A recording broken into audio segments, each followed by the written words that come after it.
এটা হচ্ছে এই বছরে আমাদের গাছের কুমড়া। আরও একটা হয়েছে, এটা একদম ছোট।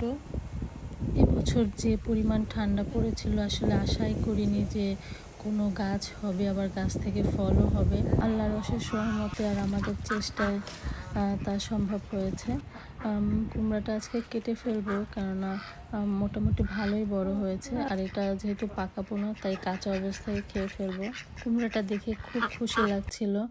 আসলে এটা খুব সামান্য হলেও আমাদের কাছে অনেক কিছু, কেননা কেননা এবছর আশাই করিনি আমরা কোনো গাছ হওয়াতে পারবো, কিন্তু ধৈর্য ধরে আর অনেক চেষ্টার পর আলহামদুলিল্লাহ পেরেছি। কুমড়াটা একদম টসটসা ছিল, হলুদ রঙের।